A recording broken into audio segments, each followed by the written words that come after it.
Prawie wyszło.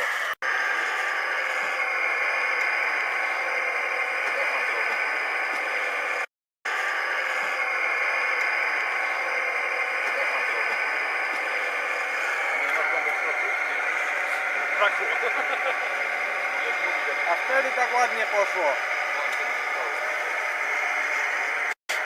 Popchnąć?